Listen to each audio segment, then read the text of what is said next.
Boa noite, irmãos. A graça e a paz do nosso amado Salvador e Senhor Jesus estejam em nossos corações, nos fazendo caminhar com confiança e firme esperança a carreira que nos está proposta, para a glória do nosso Deus e Pai. Irmãos, durante este mês de outubro, nós estamos trazendo à nossa memória a Reforma Protestante do século XVI.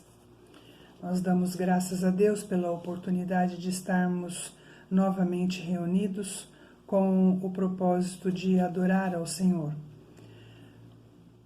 Para isso, convido os irmãos a abrirem as suas Bíblias no Salmo 46. Eu lerei e os irmãos acompanharão. Salmo 46. Leamos. Deus é o nosso refúgio e fortaleza, socorro bem presente nas tribulações. Portanto, não temeremos, ainda que a terra se transtorne e os montes se abalem no seio dos mares, ainda que as águas tumultuem e espumejem, e na sua fúria os montes se estremeçam. Há um rio cujas correntes alegram a cidade de Deus, o santuário das moradas do Altíssimo. Deus está no meio dela, jamais será abalada. Deus a ajudará desde antemanhã. Bramam nações, reinos se abalam, ele faz ouvir a sua voz e a terra se dissolve. O Senhor dos exércitos está conosco, o Deus de Jacó é o nosso refúgio. Vinde, contemplai as obras do Senhor, que assolações efetuou na terra. Ele põe termo à guerra, até aos confins do mundo, quebra o arco e despedaça a lança, queima os carros no fogo. Aquietai-vos e sabei que eu sou Deus, sou exaltado entre as nações, sou exaltado na terra. O Senhor dos exércitos está conosco, o Deus de Jacó é o nosso refúgio.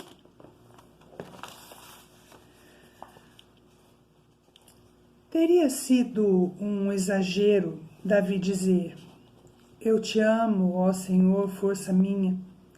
O Senhor é a minha rocha, a minha cidadela, o meu libertador. O meu Deus, o meu rochedo em que me refugio. O meu escudo, a força da minha salvação, o meu baluarte. Lá no Salmo 18, versículos 1 e 2. O versículo 1 do Salmo 46... Teria sido um exagero o salmista declarar: Deus é o nosso refúgio e fortaleza, socorro bem presente nas tribulações? No versículo 7 ele diz: O Senhor dos exércitos está conosco, o Deus de Jacó é o nosso refúgio.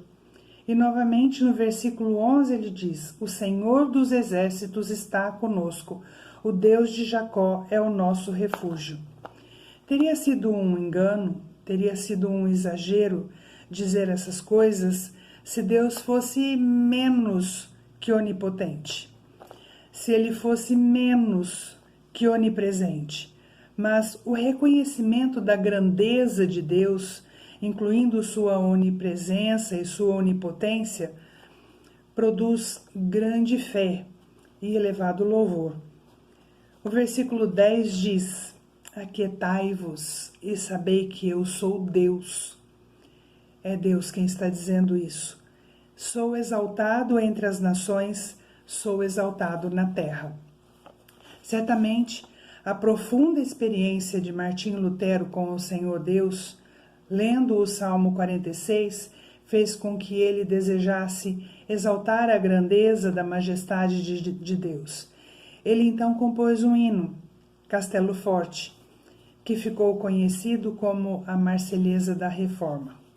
Vamos adorar ao nosso Deus cantando o hino de número 155, Castelo Forte, no nosso inário.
Irmãos, gostaria de compartilhar singelamente um pouquinho da história da Reforma.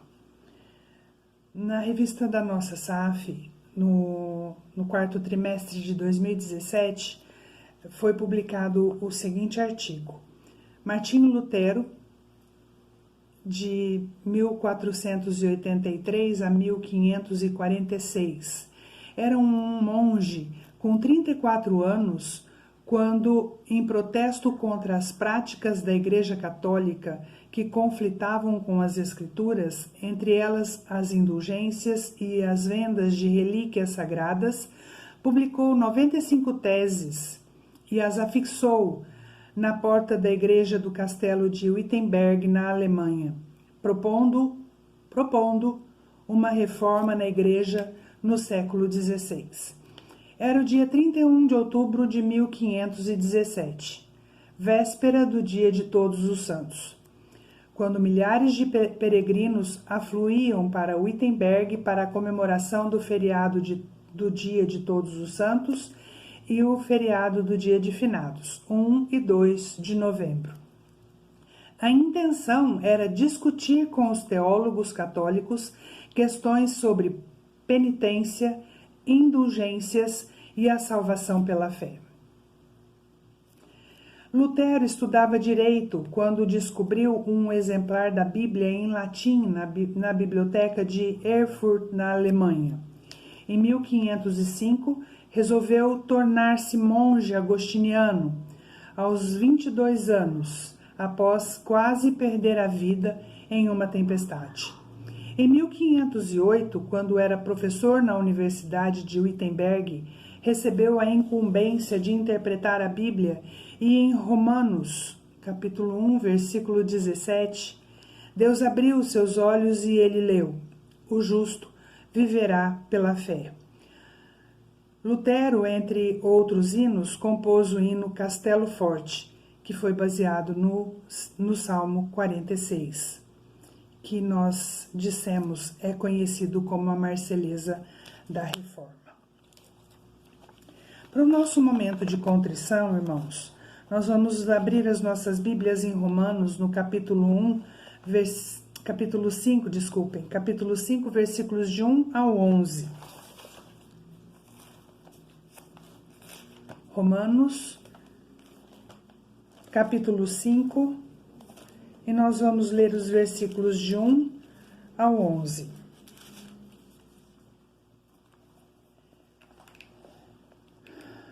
A justificação pela fé e a paz com Deus. Leiamos. Justificados, pois, mediante a fé, temos paz com Deus por meio de nosso Senhor Jesus Cristo, por intermédio de quem obtivemos igualmente acesso pela fé a esta graça na qual estamos firmes, e gloriamo-nos na esperança da glória de Deus. E não somente isto, mas também nos gloriamos nas próprias tribulações, sabendo que a tribulação produz perseverança, e a perseverança experiência, e a experiência esperança. Ora, a esperança não confunde, porque o amor de Deus é derramado em nosso coração pelo Espírito Santo que nos foi outorgado. Porque Cristo, quando nós ainda éramos fracos, morreu a seu tempo pelos ímpios. Dificilmente alguém morreria por um justo, pois poderá ser que pelo bom alguém se anime a morrer. Mas Deus prova o seu próprio amor para conosco pelo fato de ter Cristo morrido por nós, sendo nós ainda pecadores. Logo, muito mais agora, sendo justificados pelo seu sangue, seremos por ele salvos da ira. Porque se nós, quando inimigos, fomos reconciliados com Deus mediante a morte do seu Filho, muito mais, estando já reconciliados, seremos salvos pela sua vida. E não apenas isto, mas também nos gloriamos em Deus por nosso Senhor Jesus Cristo, por intermédio de quem recebemos agora a reconciliação. Martinho Lutero disse: A Bíblia é a palavra de Deus. Através das 95 teses, propugnei um retorno à Bíblia. Procurei demonstrar que a autoridade da Bíblia é maior que a da Igreja. Esta não é dona da Bíblia, mas serva. Preguei que a palavra de Deus é regra de fé e prática. Temos de guardar fielmente o artigo da justificação pela fé. Em todos os tempos, por ser o artigo principal da doutrina cristã, pela qual a Igreja de Cristo se distingue de toda religião falsa, sendo dada a glória somente a Deus e constante conforto ao pecador. Vamos orar, irmãos. Nos lembrando da justificação, de que estamos justificados em Cristo Jesus. Nós fomos justificados pela morte de Jesus na cruz do Calvário. Deus nos deu a justificação. E nós podemos e devemos nos lembrar sempre do que está escrito na sua palavra. Uma vez que estamos justificados, nós não estamos autorizados a continuar pecando. Mas nós temos a responsabilidade de abandonar o pecado, porque já estamos justificados do nosso pecado. Então, nós temos vida nova em Cristo. Vamos cantar a firmeza da nossa fé no Senhor Jesus, com o hino de número 93.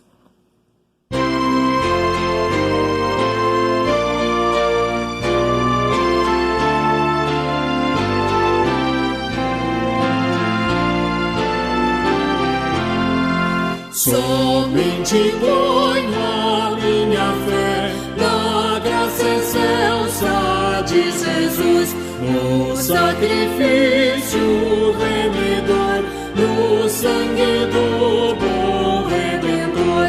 A minha fé e o meu amor estão firmados no Senhor, estão firmados no Senhor. Se não lhe posso a faz viver, é pela fé que vou viver. Em cada transe a suportar, eu hei de nele confiar. A minha fé e o meu amor estão firmados no Senhor, estão firmados no Senhor. A sua graça é muito real, abrigo traz do temporal. Ao vir cercar-me a tentação, me fortalece sua mão. A minha fé e o meu amor estão firmados no Senhor, estão firmados no Senhor.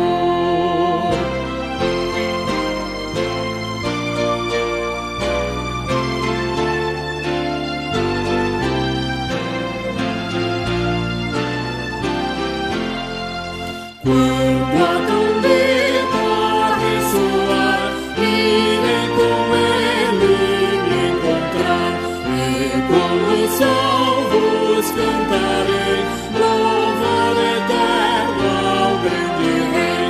A minha fé e o meu amor estão firmados no Senhor, estão firmados no Senhor.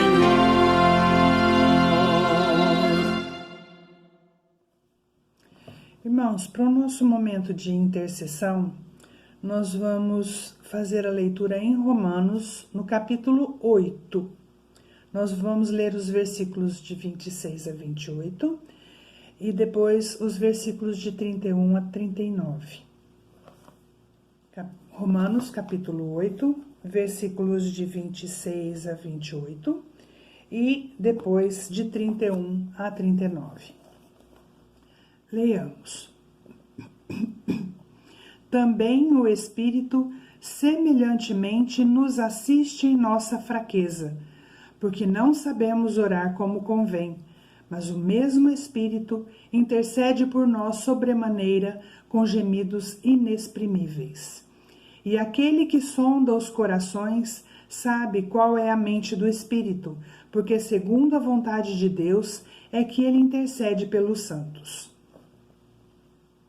Sabemos que todas as coisas cooperam para o bem daqueles que amam a Deus, daqueles que são chamados segundo o seu propósito. A partir do versículo 21. Que diremos, pois, à vista destas coisas? Se Deus é por nós, quem será contra nós? Aquele que não poupou o seu próprio filho, antes por todos nós o entregou, porventura não nos dará graciosamente com ele todas as coisas?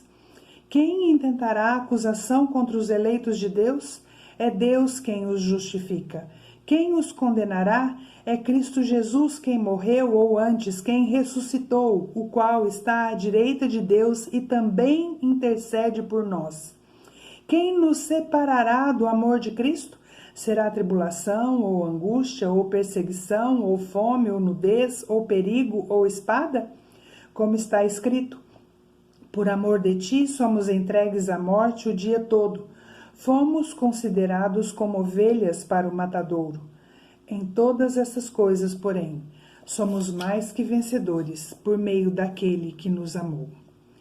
Porque eu estou bem certo de que nem a morte, nem a vida, nem os anjos, nem os principados, nem as coisas do presente, nem do porvir, nem os poderes, nem a altura, nem a profundidade, nem qualquer outra criatura poderá separar-nos do amor de Deus que está em Cristo Jesus, nosso Senhor. Precisamos sempre da palavra de Deus que nos anima e nos encoraja a interceder, a suplicar, a orar sempre, sem nunca esmorecer, por nós mesmos, por nossas famílias, por pessoas que sofrem com enfermidades, pelo nosso país, pela nossa cidade, por nossos governantes, por todos os que estão investidos de autoridade, por nossa igreja, com suas sociedades internas, pela igreja perseguida. Convém que nós não nos esqueçamos jamais que para isso nós precisamos de intimidade com Deus. O texto que nós lemos nos diz que o Espírito de Deus, o Espírito Santo, semelhantemente nos assiste na nossa fraqueza. Porque nós não sabemos orar como convém, mas o Espírito intercede por nós sobremaneira com gemidos inexprimíveis. O texto nos diz também que todas as coisas cooperam para o bem daqueles que amam a Deus. O verso 32 diz: aquele que não poupou o seu próprio filho, antes por todos nós o entregou, porventura não nos dará graciosamente com ele todas as coisas? O que é mais precioso para qualquer pessoa? O que pode ter maior valor do que a vida eterna para uma pessoa? E ela foi dada por Deus a todo aquele que crê em Jesus. O apóstolo Paulo ainda nos diz a partir do verso 37, em todas as coisas, porém, somos mais que vencedores, por meio daquele que nos amou, porque eu estou bem certo de que nem a morte, nem a vida, nem os anjos, nem os principados, nem as coisas do presente, nem do porvir, nem os poderes, nem a altura, nem a profundidade, nem qualquer outra criatura poderá separar-nos do amor de Deus que está em Cristo Jesus, nosso Senhor. Com esta consciência, irmãos, vamos orar em silêncio. Ore por aquela pessoa, ore por aquela situação, ore por você, ore pelo que está no seu coração. Ore por aquilo que Deus colocar no seu coração. Depois de alguns momentos de oração em silêncio, nós cantaremos o hino 171.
mudar e aos frutos quiser a fé nos roubar.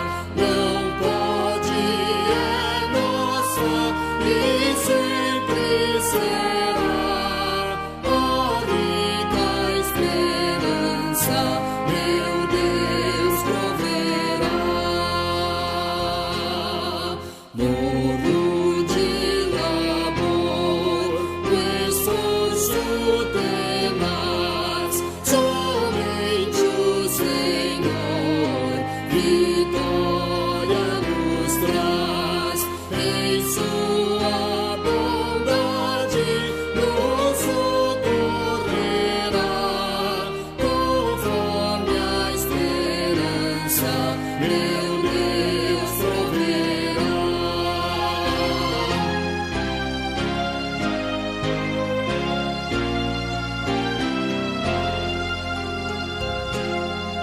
Na hora final, a morte a chegar, a voz divinal nos há de alegrar. Minha alma segura, então cantará a doce esperança, meu Deus proverá.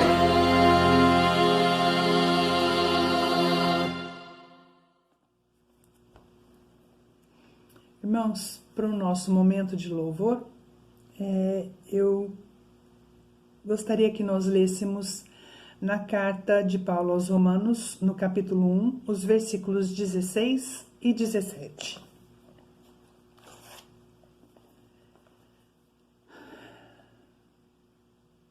Está escrito assim: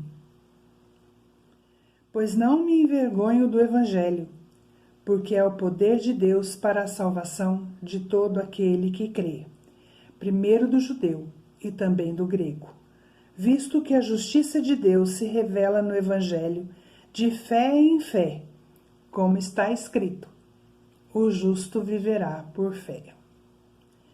Glória ao nosso Deus, que nos chama para viver por fé.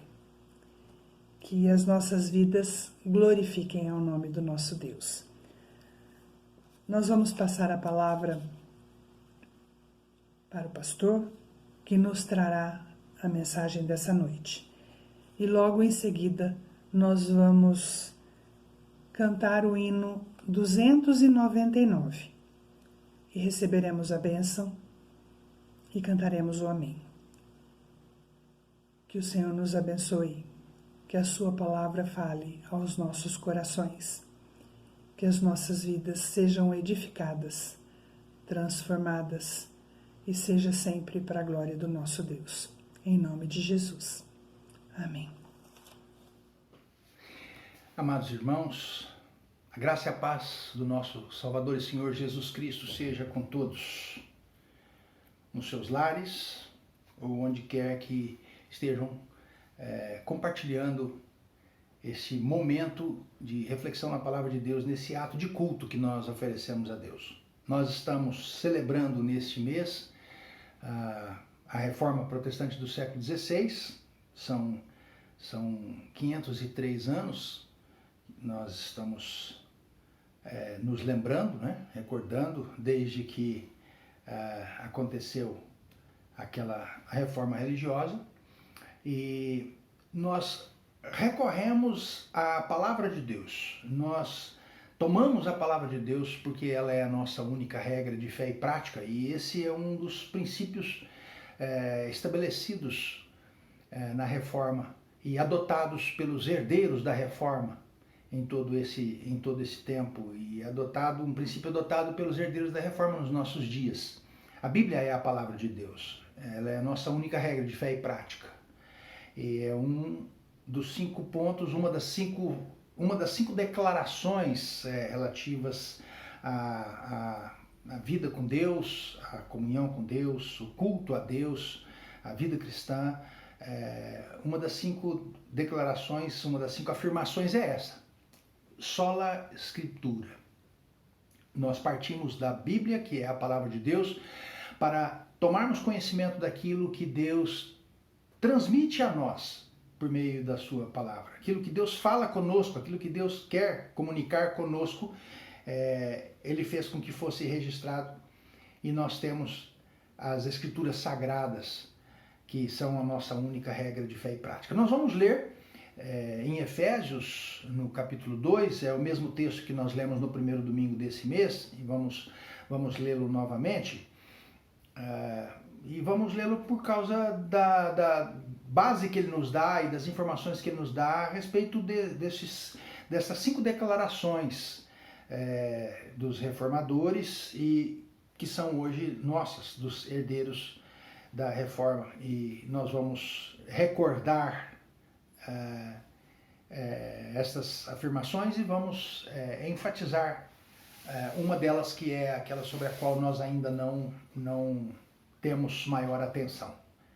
O texto aqui de Efésios 2, versículos de 1 a 10, diz assim: Ele vos deu vida, estando vós mortos nos vossos delitos e pecados, nos quais andastes outrora, segundo o curso deste mundo, segundo o príncipe da potestade do ar, do espírito que agora atua nos filhos da desobediência, entre os quais também todos nós andamos outrora, segundo as inclinações da nossa carne, fazendo a vontade da carne e dos pensamentos, e éramos por natureza filhos da ira, como também os demais. Mas Deus, sendo rico em misericórdia, por causa do grande amor com que nos amou, e estando nós mortos em nossos delitos, nos deu vida juntamente com Cristo. Pela graça sois salvos. E juntamente com Ele nos ressuscitou, e nos fez assentar nos lugares celestiais em Cristo Jesus, para mostrar nos séculos vindouros a suprema riqueza da sua graça em bondade para conosco em Cristo Jesus. Porque pela graça sois salvos mediante a fé, e isso não vem de vós, é dom de Deus. Não de obras, para que ninguém se glorie, pois somos feitura dele, criados em Cristo Jesus para boas obras, as quais de antemão Deus preparou para que andássemos nelas. Deus fale aos nossos corações, nos dê sabedoria para compreendermos a sua palavra, nos ensine e nos ajude a vivermos a sua palavra. Irmãos, esse texto nos fala de uma maneira muito enfática da primeira declaração dos reformadores e dos herdeiros da Reforma. Só a graça, somente a graça. Somos salvos pela graça. O que isso significa? Significa que não há nada que nós possamos fazer para construirmos bens, coisas boas, benefícios, méritos, para liquidarmos, pagarmos pessoalmente ou para quitarmos a nossa dívida de pecado para com Deus. O salário do pecado é a morte. Mas diz o apóstolo Paulo, escrevendo aos Romanos, que o dom gratuito de Deus, ou o dom gracioso de Deus, é a vida eterna em Cristo Jesus. Nós mencionamos isso na semana passada. Ora, se o salário do pecado é a morte, a nossa dívida de pecado só pode ser paga quando morremos. Mas não é a morte física que paga o salário. Esta morte é o rompimento de qualquer relacionamento com Deus, de qualquer comunhão com Deus. É a falta absoluta de comunhão entre nós e Deus. A morte, salário do pecado, implica necessariamente na existência de um abismo que nos separa de Deus, de tal maneira que, enquanto houver pecado, não há possibilidade, pecado não sanado, não resolvido, não há possibilidade de comunhão com Deus, porque não pode haver comunhão entre as trevas e a luz. Não há comunhão entre a santidade de Deus e o nosso pecado. Pela graça sois salvos. Esse é o primeiro ponto mencionado nas declarações dos reformadores e dos herdeiros da Reforma salvação somente pela graça. Somos salvos somente pela graça e nós encontramos isso escrito aqui no versículo 5, pela graça sois salvos, e no versículo 8, pela graça sois salvos por meio da fé. E isso não vem de vós, é dom de Deus. Somente pela graça. Não existe outra forma, outro meio de nós sanarmos a nossa dívida de pecado para com Deus, de resolvermos, não há outra maneira de pagarmos, de termos pago essa dívida com Deus por causa do pecado. Somente pela graça. Pela graça por meio da fé. Pela graça sois salvos mediante a fé. Graça que nós recebemos quando cremos. Quem não crê não recebe esta graça. Graça que recebemos quando cremos. A graça salvadora é essa graça mencionada pelo apóstolo Paulo aqui. Existe a graça comum. A graça comum é aquela por meio da qual homens maus fazem coisas boas no mundo. A graça comum é aquela por meio da qual homens bons fazem coisas boas, obras de caridade, constroem hospitais, escolas, governam com justiça. Essa é a graça comum. Não há salvação na graça comum. Graça especial, essa graça. Pela graça sois salvos. Essa graça, dela nós nos apropriamos pela fé. A fé também nos é dada por Deus. A graça é de Deus. Não há nenhuma obra nossa para cooperar, para contribuir para a nossa salvação. A graça é Deus quem nos dá. A fé também é Deus quem nos dá. Pela graça, nós somos salvos por meio da fé. Ou seja, crendo, nós recebemos a salvação pela graça.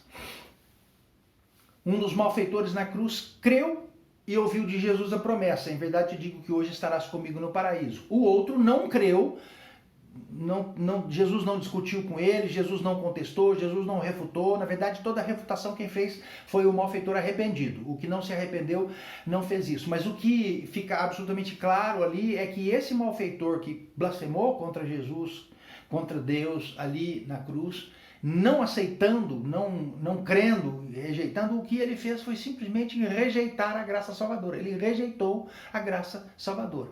O texto mostra para nós ali com clareza que o malfeitor que creu em Jesus Cristo ouviu a declaração, a promessa, a declaração de Jesus prometendo-lhe a salvação. O outro não. Graça, fé, sola graça, sola fide. Solos Cristo. No versículo 5 está escrito: estando nós mortos em nossos delitos, Deus nos deu vida juntamente com Cristo. Pela graça sois salvos. É impossível nós recebermos a graça salvadora se não for com Cristo, se não for por meio de Cristo, se não for pela fé, crendo em Cristo. Quando Jesus Cristo mandou os seus discípulos como suas testemunhas anunciarem o Evangelho, mandou que eles fossem a todas as criaturas e pregassem o Evangelho a toda criatura. E ele diz: quem crer e for batizado será salvo. Quem, porém, não crer, será condenado. Quem crer, quem tiver fé. Crê quem tem fé. Quem não tiver fé, quem não crer, não terá a graça, não receberá a graça, não será salvo, estará condenado. Nós entendemos que isso é obra de Deus, porque a palavra de Deus nos ensina. Esta Escritura Sagrada, só a Escritura, nos ensina, nos mostra isso com clareza. Na conversa de Jesus com Nicodemos, no capítulo 3 do Evangelho de João, Jesus Cristo diz que para ver o reino de Deus é preciso nascer de novo. Mas ele não mostra em lugar nenhum, nem deixa nada transparecer ali, que nascer de novo depende de algum esforço físico, ou algum esforço espiritual, ou algum esforço racional de Nicodemos, que está ali questionando e conversando com Jesus naquele momento. Depende exclusivamente da vontade de Deus, da vontade do Espírito Santo. Porque Jesus Cristo diz assim: o vento sopra onde quer, não sabes de onde vem nem para onde vai, contudo ouves a sua voz. Assim é todo o que é nascido do Espírito. A palavra espírito é a mesma para vento. Jesus Cristo usa a metáfora do vento para referir-se à ação do Espírito Santo. Mas quando ele fala do Espírito Santo, ele diz que o Espírito Santo atua, age como ele quer, em quem ele quer, quando ele quer. Ele, o Espírito Santo, a vontade é de Deus, não é do homem. A vontade não é da pessoa em quem o Espírito Santo age, a vontade é de Deus. Ah, mas a pessoa em quem o Espírito Santo age, a pessoa cristã, não tem vontade própria? Tem vontade própria. Essa vontade tem importância, toda a importância do mundo, mas a importância que ela tem. Não é esta vontade humana que determina a ação do Espírito Santo. Mas uma vez determinada pela vontade do Espírito Santo, é operada a transformação, a regeneração, o novo nascimento, operação do Espírito Santo. Aí então a vontade deste em quem se opera a vontade do Espírito Santo coopera com a vontade de Deus. Não depende de obra nossa, não depende de iniciativa nossa, não depende de vontade nossa o sermos salvos. É graça de Deus. Mas quando a graça salvadora nos alcança, é derramada sobre nós nascemos de novo por obra do Espírito Santo, somos feitos novas criaturas. O apóstolo Paulo diz, escrevendo aos Coríntios, se alguém está em Cristo é nova criatura, as coisas velhas se passaram. Essa nova criatura também tem vontades novas, tem disposições novas, tem desejos novos, tem atitudes novas, tem obras novas, que são as obras que Deus de antemão preparou para que nós andássemos nelas, uma vez que nós somos feitura de Deus, foi Deus quem nos fez. Ele nos criou em Cristo Jesus. E quando Deus nos criou em Cristo Jesus, que é exatamente a regeneração, o fazer nascer de novo, ele fez isso para vivermos praticando as boas obras que também são preparadas por ele, que ele de antemão preparou, para que aqueles que nascem de novo, que são regenerados, que são novas criaturas em Cristo, andem ou vivam de acordo com estas boas obras. Andem nestas boas obras. Pratiquem estas boas obras. Olha, tudo que prevalece aqui, meus irmãos, é a graça de Deus, a fé que é presente de Deus, o fato de Deus nos criar, é Deus quem nos regenera, é Deus quem nos justifica. É Deus quem nos cria, faz de nós novas criaturas em Cristo. Deus é Cristo. Cristo é Deus. No Evangelho de João, primeiro versículo, no primeiro capítulo do Evangelho de João, está escrito: no princípio era o Verbo, e o Verbo estava com Deus, e o Verbo era Deus. Na tradução para a nossa língua portuguesa diz: o Verbo era Deus. Mas a ordem das expressões no texto grego é colocada, é posta de maneira que, se nós fôssemos traduzir na ordem em que está traduzido lá, que está escrito lá, nós teríamos que traduzir: no princípio era o Verbo estava com Deus e Deus era o Verbo. Então, tudo provém de Deus, é Deus quem faz, foi Deus quem nos criou. Foi Deus quem criou o mundo, Deus nos criou a sua imagem e semelhança. O apóstolo Paulo diz isso, escrevendo, pregando para os atenienses lá, como está descrito no capítulo 17 de Atos dos Apóstolos, quando ele fala que o Deus que ele anuncia é o Deus que os gregos adoram sem conhecer. Esse Deus que vocês adoram sem conhecer é precisamente o Deus que eu anuncio, diz o apóstolo Paulo. Foi ele quem fez os céus, a terra e tudo que neles há. Foi ele que nos criou, nele nós existimos, respiramos, nos movemos e tudo mais. Olha, tudo em Deus, tudo provém de Deus, tudo foi Deus quem fez. É Deus quem faz, é Deus quem preserva. Deus criou, Deus preserva.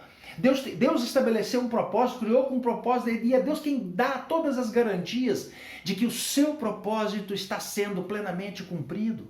Isso é tão verdadeiro e tão forte que Deus deu o seu Filho Jesus Cristo, e o Filho, sendo um com o Pai, está de pleno acordo com o Pai em esvaziar-se da sua glória e assumir a condição humana, gerado pelo Espírito Santo, nascer aqui, crescer, desenvolver o seu ministério, cumprir a vontade do Pai, morrendo na cruz do Calvário para pagar a nossa dívida de pecado.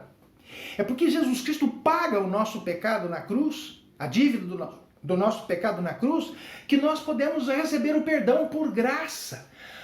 Perdão só pode ser graça, perdão não é coisa comprada, perdão não é coisa trocada, não há nada em troca do perdão, perdão é graça. Nossos pecados estão perdoados, Ele nos deu vida juntamente com Cristo, pela graça nós somos salvos, e isso não vem de nós, é dom de Deus, por meio da fé, que também vem de Deus. Então somente a graça, que vem de Deus, somente a fé, que vem de Deus, somente a Escritura, que nos dá todo esse ensinamento e esse conhecimento. Somente Jesus Cristo, que é a própria palavra viva, é a Escritura viva, é a palavra encarnada, é o Logos feito gente.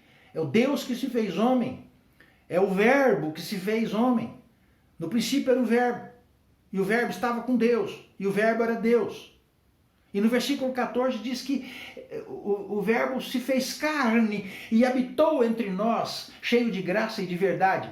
E vimos a sua glória. Glória como do unigênito do Pai. Glória do único Filho de Deus.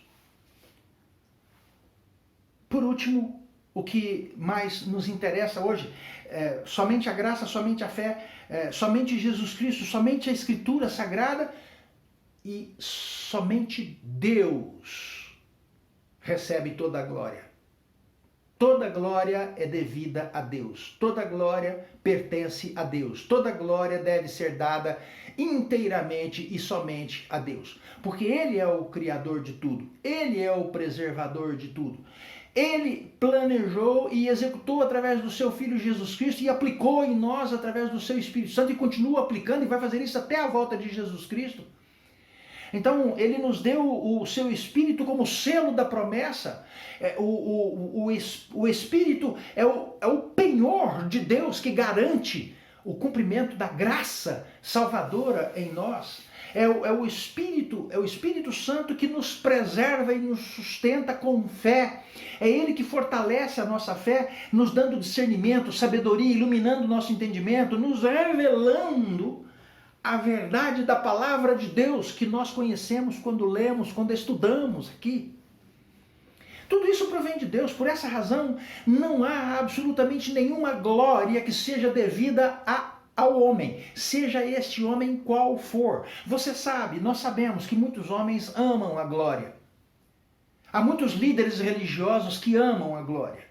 E eles procuram manifestar aquilo que eles chamam de sua própria glória, ou pensam ser a sua própria glória, embora não digam que a glória é de Deus, mas eles fazem isso de maneira pomposa, com elementos de valor, elementos ricos, à semelhança de ouro, prata e coisas valiosas, com o que eles demonstram ter grande poder.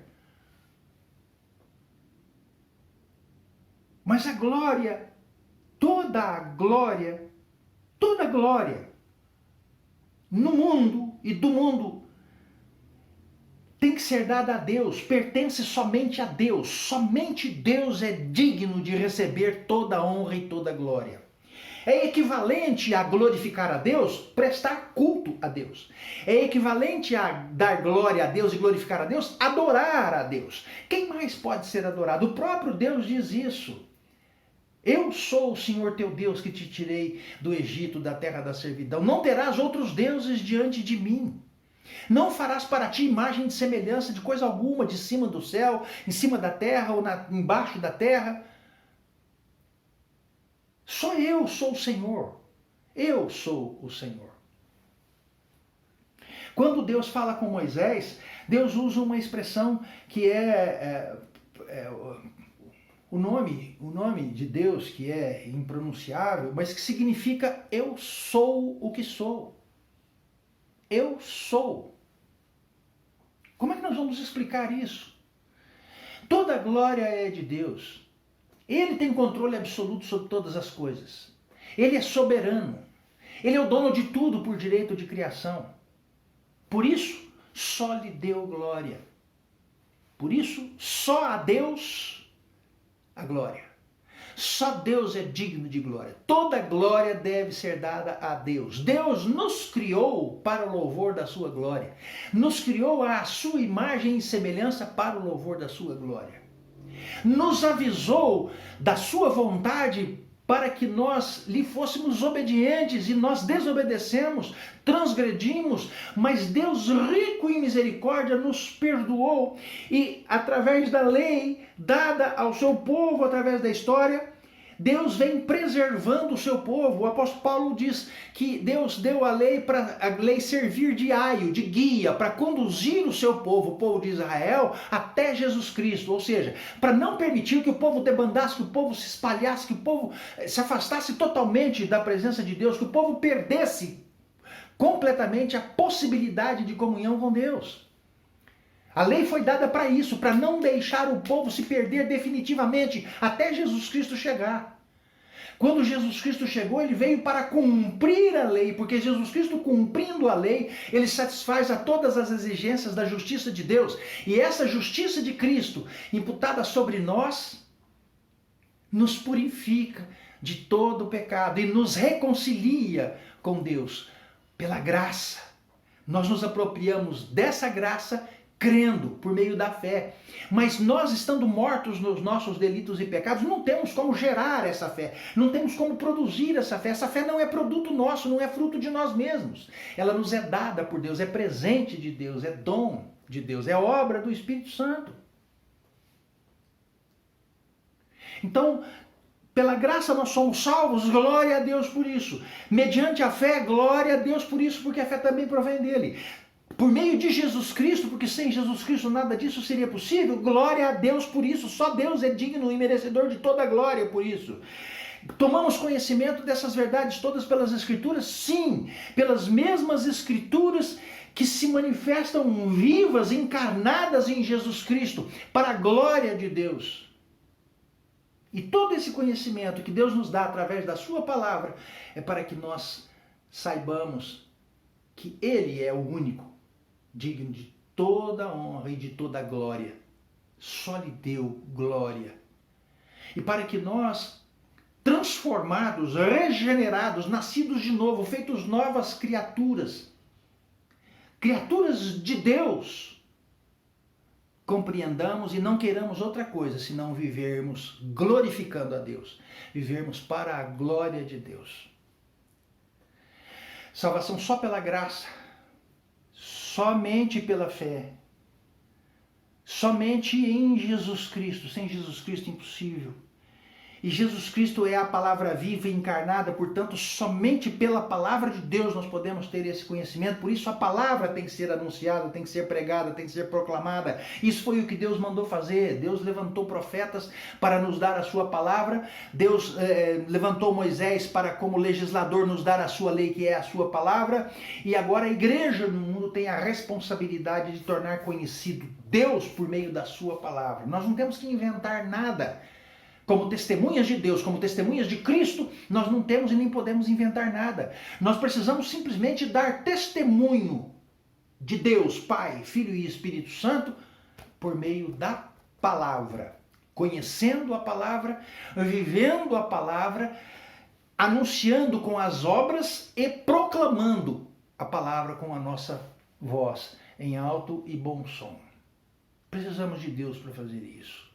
Se Deus não nos socorrer, se Deus não nos ajudar, se Deus não nos orientar, não iluminar o nosso entendimento, não nos der discernimento, e sobretudo se Deus não nos der que anunciemos a sua palavra com ousadia e intrepidez, nós não faremos isso. Argumentos, explicações para não fazermos, temos muitos. Mas argumento para explicarmos por que fazemos quando fazemos, só existe um. É Deus quem faz isso por meio de nós. Por isso, toda a glória pertence exclusivamente a Deus. Foi Ele quem criou o mundo, foi Ele quem nos criou, fez o universo. Tudo pertence a Ele, Ele é dono de tudo por direito de criação. Ele é soberano, Ele governa tudo soberanamente. As coisas acontecem e muita gente pensa que estão fora do controle de Deus, porque acontecem coisas ruins com pessoas boas e mais uma porção de coisas que a gente considera. Deus tem absolutamente tudo sob controle. Tudo. Deus tem tudo sob controle. Nada escapa ao controle de Deus. Por essa razão, quando alguém faz alguma coisa boa, quem está no controle disso é Deus. E se alguém está fazendo alguma coisa boa e não tem nada a ver com a graça especial, não tem nada a ver com o testemunho de Deus, não tem nada a ver com pregação do evangelho, é uma obra de caridade, é um benefício para uma pessoa, para um ser humano, por motivos absolutamente humanistas, feito por um ateu. E isso provém de Deus, é graça de Deus. Nenhum ateu consegue fazer alguma coisa boa se Deus não fizer isso através dele, se a graça comum de Deus não operar nele. É preciso compreender isso. Porque o homem é mau, o homem está morto nos seus delitos e pecados, sem Cristo. Aquele que é ateu está sem Cristo. Aquele que nega Cristo, nega Deus, por consciência pessoal dele, por vontade própria, ele está negando. Não sou eu que quero que seja assim, ele está agindo dessa maneira, ele está fazendo isso. Mesmo assim ele faz coisas boas porque ele entende que ele é um humanista, o ser humano é importante, o ser humano é essencial, o ser humano é o centro de tudo, o homem é o centro de tudo. Então eu faço um benefício para um ser humano porque eu não quero estar na condição semelhante a ele, porque eu sei que nunca estive e não vou estar, mas... entendo o sofrimento dele e eu não quero sofrer, então eu vejo o sofrimento dele, sinto o sofrimento dele, participo do sofrimento dele, ou não participo, mas eu tenho pena, eu tenho piedade, eu tenho misericórdia, eu tenho compaixão, então eu ajudo, eu socorro, eu ajudo a construir um hospital, eu ajudo a construir uma escola, eu ajudo a governar bem, uma porção de coisas que as pessoas fazem. Quando são coisas boas que as pessoas fazem é por causa da graça de Deus. Quem é que deve receber a glória por isso? Deus. Porque a graça comum também vem de Deus. Graça é de Deus. Deus é a própria graça, até para com aqueles que não creem nele. E para com aqueles que creem, a graça especial. Mas aqueles que creem e têm a graça especial e por isso são salvos, participam também da graça comum. Deus faz brilhar o seu sol sobre bons e maus e vir chuva sobre justos e injustos. Se a chuva é boa, ela é boa para o justo e para o injusto. Se a chuva é ruim e destrói, ela destrói tanto para o injusto como para o justo. Se o sol é bom tanto para o bom como para o mal. Se o sol é destruidor, é causticante, é assim tanto para o ímpio como para o bom. Homens bons e maus, justos e injustos vivem no mesmo mundo, respiram o mesmo ar, são igualmente humanos. Não significa de maneira nenhuma que de modo natural aqueles que são filhos de Deus, mesmo que não saibam ainda, são privilegiados, têm privilégios. Não, não é para ser assim. Por essa razão, os filhos de Deus adoecem também. Os filhos de Deus também cometem erros que muitas vezes são fatais. Mas Deus tem tudo sob controle e por essa razão toda glória pertence a Deus, toda glória pertence a Ele. E como nós fizemos a comparação da glorificação de Deus com a adoração, com a consagração, com o ato de culto, então toda a humanidade deve cultuar a Deus. Mas aqueles que não temem a Deus, aqueles que não creem em Deus, não cultuam. Não prestam culto a Deus, cultuam a si mesmos, cultuam outras pessoas. Colocam outras pessoas ou ideias, sentimentos e coisas no lugar de Deus. Não dão glória a Deus. Prestarão as contas a Deus, acertarão as suas contas com Deus. Se a graça de Deus, a graça salvadora os alcançar, eles compreenderão isso e serão salvos, todos compreenderão e serão salvos. Mas se eles rejeitarem a graça salvadora, eles prestarão contas a Deus, como aquele malfeitor que rejeitou Jesus Cristo e zombou e blasfemou de Jesus Cristo na cruz. Irmãos, o texto aqui nos fala salvação só pela graça, necessariamente por meio da fé, não por obras. Não há possibilidade de eu acreditar que determinadas obras são mais importantes e são especiais e essas têm valor para Deus e essas me darão retorno, me darão compensação. Não. pela fé que nós recebemos a graça de Deus em Jesus Cristo. Sem Jesus Cristo não há graça salvadora, sem Jesus Cristo não há fé salvadora. Jesus Cristo. Sem a palavra de Deus, não há possibilidade de nós conhecermos a fé salvadora e sermos contemplados com a graça salvadora. Sem conhecermos a palavra de Deus, não há possibilidade de conhecermos o perdão de Deus. A fé vem pelo ouvir. Como ouvirão se não houver quem pregue? E pregarão o quê? Pregarão a palavra, que foi o que Deus mandou pregar. Todos os que pregam enviados por Deus pregam aquilo que Deus mandou pregar, é a sua palavra. A palavra escrita e a palavra encarnada, que é Jesus Cristo. Então, graça, fé, Jesus Cristo e palavra, somente estas coisas, para comunicar conosco a vontade de Deus, para operar o sacrifício que agrada a Deus para nós sermos perdoados, para recebermos fé, para crermos na salvação pela graça, para recebermos a graça que opera em nós a redenção. Essas são as coisas essenciais e que são declaradas pelos reformadores e pelos herdeiros da reforma como sendo verdades irrefutáveis, verdades insubstituíveis.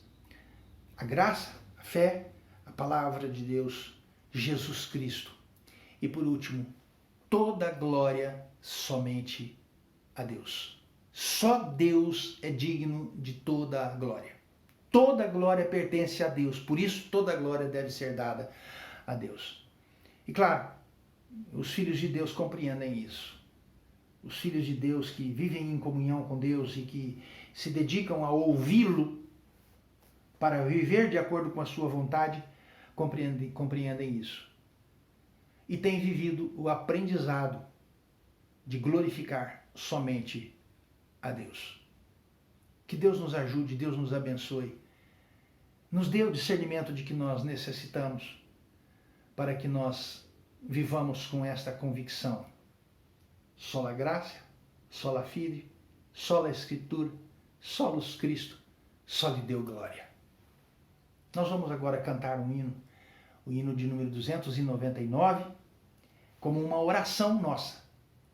Esse hino é uma oração, então nós vamos fazer essa oração juntos cantando. E depois nós receberemos a bênção.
A graça salvadora do Senhor Jesus Cristo, o amor eterno de Deus, o nosso Pai, as ternas consolações, a doce companhia, a orientação, a direção, a iluminação e a sabedoria do Espírito Santo sejam com todos nós, com todos vós, em toda parte, desde agora até a volta do Senhor Jesus. Amém.